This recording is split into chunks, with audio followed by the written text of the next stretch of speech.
Hello, Ron Bashar here. So the audio conditions are in the house are for once good, right? There is no fan in the background to suppress the noise. The mic is closed, so we can get to it.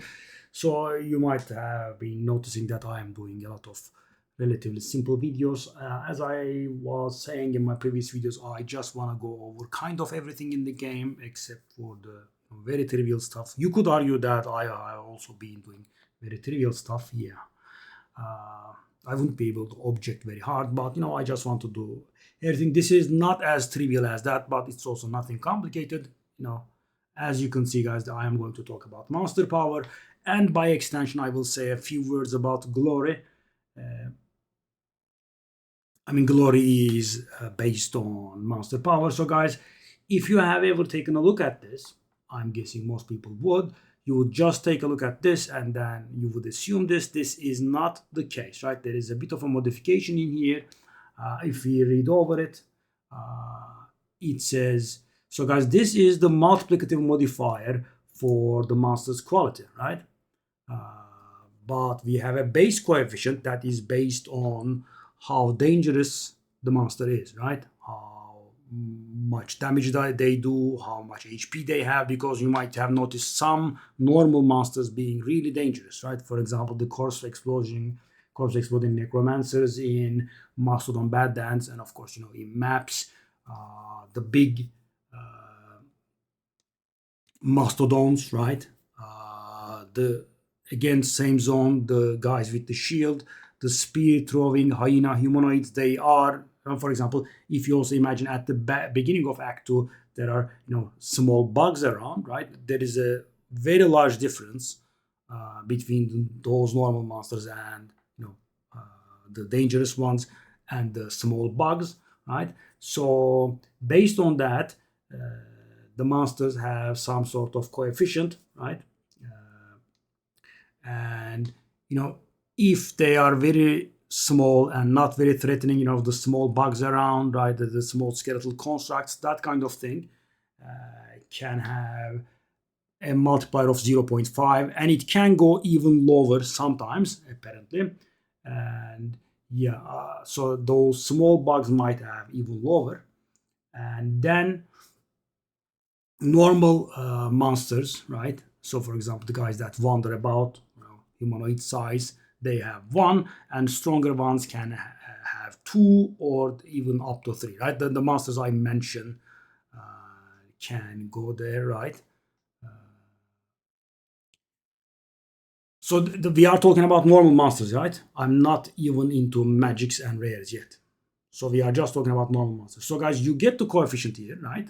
That is irrelevant of monster's rarity, right? Monster's rarity can be normal, magic, or rare. Right? Uniques are something else, as you can see on your screen. And then that power, that coefficient, is multiplied by the rarity coefficient. So if it's normal, we just multiply by 1, aka it stays the way it is, right? You have small bug with, let's say, 0.3 or something, right? I'm just making up, of course, because it's not declared, but they will have very low. So you kill 20 small bugs, let's say they have 0.3 each, and then you will have gained 6 power, right?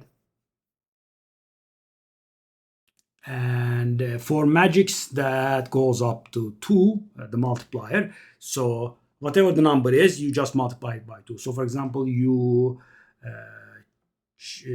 kill those necromancers in Act 2, right? They explode corpses and whatnot, pretty annoying. So you find a magic version of that, you kill that, it will have, let's say, 2 power, and then that gets multiplied by 2 again because it's magic, so it will have given you 4 power. And finally, rares have a multiplier of 5. For example, guys, let's say who would be, so there are some class monsters. There is a guy the size of a building. I'm sure you have seen him in the size of the maps. They cover a distance from here to there or something like that, right? Very big on your screen. So they will have power 3, I'm guessing. And when they are rare, they will give 15 power. So according to this, the cap power that you can earn from a rare is 15. You can never earn 20 from a single monster. And it doesn't say so here, but I'm sure also minions have a little higher than normal. So minions are normal, but they are minions and they have more HP and damage. So they would have. So I'm guessing their basic multiplier is increased by a little and then multiplied by 1 normal. And finally, guys, we have uniques. Uniques have always 20 no matter what. If it's relatively weaker unique, stronger unique, they have normalized that in their minds, right? I mean, maybe it has lower HP, but it has higher damage or is more mobile, whatever it is, right? Uniques always will have 20 power. So, yeah. So, guys, for example, what does power do? So, for example, guys, your flasks get charges based on the power, right?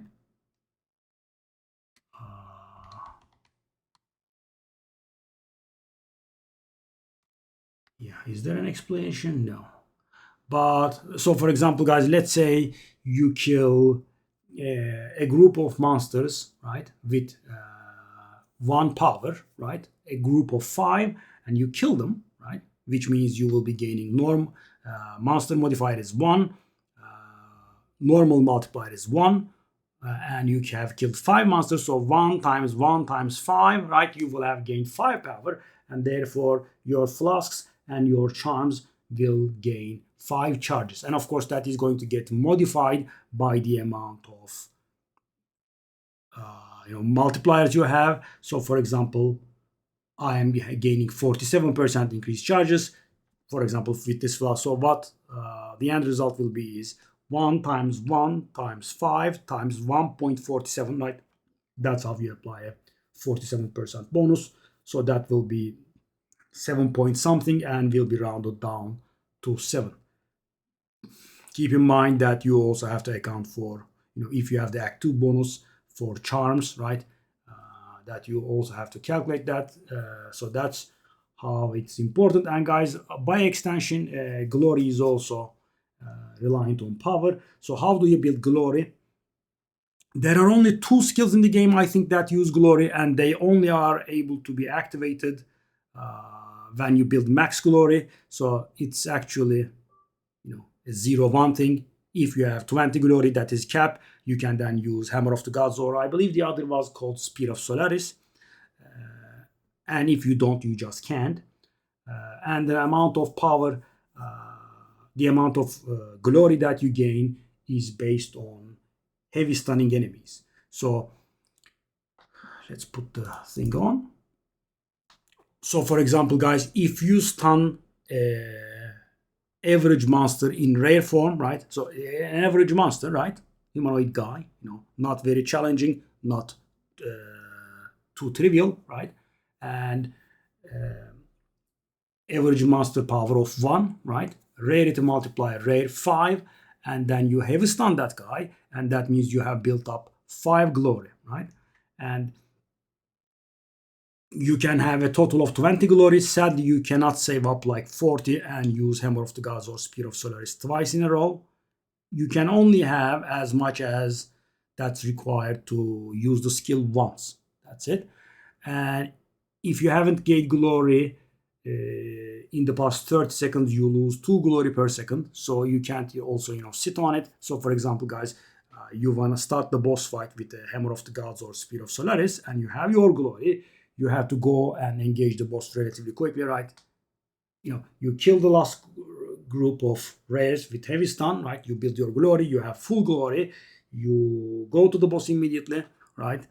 Start the fight, and then you can start with the Hammer of the Gods. I will not go into too much detail, but by extension, I think I should have also gone into glory a little bit. And glory, in case you are not familiar, it was non-existent in Season 0. It's a Season 1 Dawn of the Hunt thing.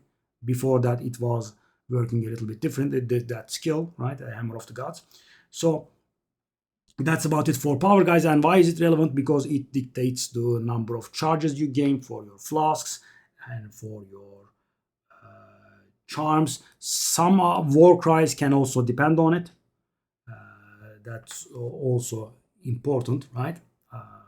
Some war cries gain